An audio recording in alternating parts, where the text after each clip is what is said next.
Hey, how's it going, guys? Welcome back to the channel. Last episode, we took the time to work our way through a few side quests and missions that would unlock a few key items for our camp and progress the main quest line a bit further. We did some work in Flatwoods to teach us how to survive, which actually led us in the direction of Morgantown Airport, and abandoned headquarters for the responders. We even completed our first event and got a few essential items for us to be able to make some caps pretty easily. All that being said, let's take a look at what we've accomplished in this episode. Starting back up right where we left off last time, I spawned in on my survival tent I'd placed near Poseidon Energy, which was only a short jaunt from our next goal. That goal being to become inoculated against the Scorched virus. In the last episode, we found out that the Scorched are actually humans that were infected with the virus that has turned them into what they are now, and the only way to fight against it, since the virus is incurable, is to become inoculated. So that's exactly what I did.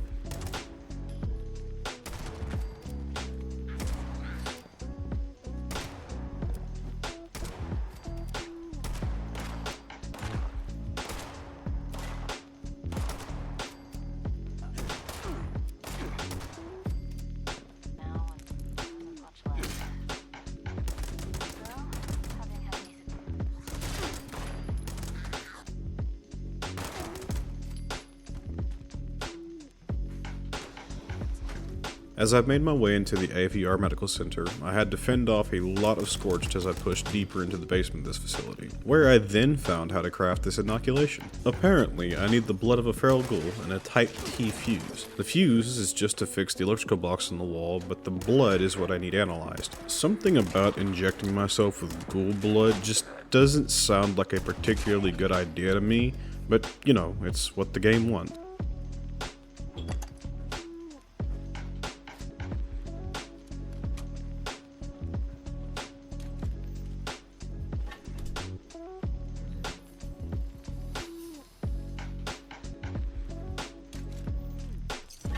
After getting the injection, I'm put in the direction of the Fire Breathers, which is apparently the most prestigious unit that the responders have to offer. We may look into that later on down the line, but with that quest done and out of the way, I want to make my way home. Remember when I told y'all that I wasn't going to keep this little 4x4 platform forever? Well, today's moving day. I made no preparations for this. I literally just moved my camp and built a bigger and better house in this pond. Look at it. Isn't it so nice and comfy? But no, laying all jokes aside, I like it and I'm proud of it. It will definitely have some renovations done to it in the future, but this is a great starting point. That being said, you'll also notice that I did in fact get the money-making machines up and running. Yeah, it's all coming together. The next thing on my list to get done was that I wanted to finally make my way to the White Springs Hotel, which, for those of you who have played, know why I want to finally go there.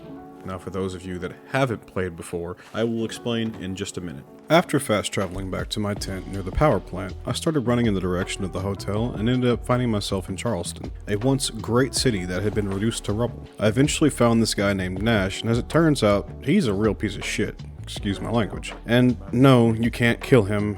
I tried. This guy used to be a raider, but he felt that the raiders were too soft as a gang and went to join another gang called the Cutthroats. Thank God he didn't, because those guys were bad news. Nash kind of did a large lore dump on me and told me that Charleston actually used to be a bustling town full of life and wonder and was a safe haven for anyone that came through. It was run by the responders, the good guys of this journey, and they ran it well. That is until they were drowned in a flood that was caused by the Cutthroats. Man, they've really been through a lot this journey. Once I'd finished up with Nash and I tried to kill him, I began making my way toward the hotel again and eventually came across the Charleston Fire Department, the headquarters for the Fire Breathers. We may be joining them sooner than I thought. For right now though, I'm on a mission. Making my way past the fire department and further up the hill, I ended up coming across the Rusty Pick. We'll be making our way back here in the future for sure, and I'm glad to have it on my map for easy travel.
I eventually came across something fun.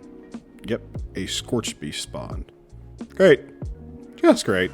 No, but in all seriousness, this was not a pleasant sight. A random crater spawning in something I'm not even remotely prepared for? Not good. Really not good. But somehow I made it away a little less than unscathed and found myself on the green of a golf course. Finally, salvation. Walking up to the doors and making my way inside, I found myself in the White Spring Mall. This is now the point where I explain why this is such a huge advancement for me. This place is, well, it's a mall. There's plenty of vendors to shop from, most of them sporting something unique instead of all of them carrying the same exact stock. The few that I actually care about the most, though, are the Brotherhood of Steel vendor, Antoine the Recipe vendor, and the Responders vendor. I know it may not look like they have much now, but as I level up, they will begin having more and more plans for me to be able to use. Speaking of usable, I was actually able to find a cranberry relish and a brain bombs recipe in Antoine's inventory, which is great because I'm going to need all the help I can get when leveling up, and these two recipes are great for doing that. All that's left is to find the brain fungus stew recipe, and we'll be set. Another great find was this treated lining plant I got for the flannel shirt and jeans. I know it's not the shielded lining, but it's a start to learn the other plans. While I was at the mall doing my shopping, an event called the Path to Enlightenment came up, and I thought it would be fun to see if I could even try and complete it.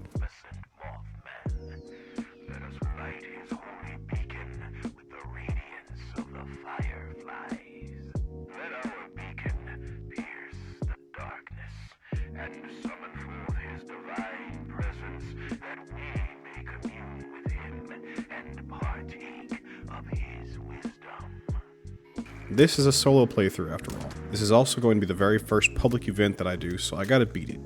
In this event, you're tasked with killing and looting the bioluminescent fluid off of rad toads and fireflies. You then have to take that fluid to the top of this lighthouse and drop it into the light. Pretty simple and straightforward, right? Dude, I struggled with this, I'm not even gonna lie. Between the low damage output of this pipe rifle and the amount of toads and flies spawning, I was having trouble completing this on my own. I even got super low on ammo in the rifle and had to swap back and forth to my pistol just to keep up with the damage. However, by the grace of God, I was able to complete the challenge and was more than happy to see that I'd finally gotten my hands on some treasury notes and legendary modules. Those are crucial for in-game content, and I'm glad we're on our way to it. Also, as an added bonus for completing this event, I was able to commune with the Mothman and gain an XP bonus for an hour. And I think I'm going to end this video off here. I think the biggest part of this video I was worried about completing was getting a functioning home up and running, one that I can come back to and enjoy the ambiance of the game, as well as do my crafting and build inspiration. Next episode, I'm going to try and resist the urge to power level my way to level 50 because I'm just impatient. But we'll cross that bridge when we get there. I hope you enjoyed the video, and thank you all for watching.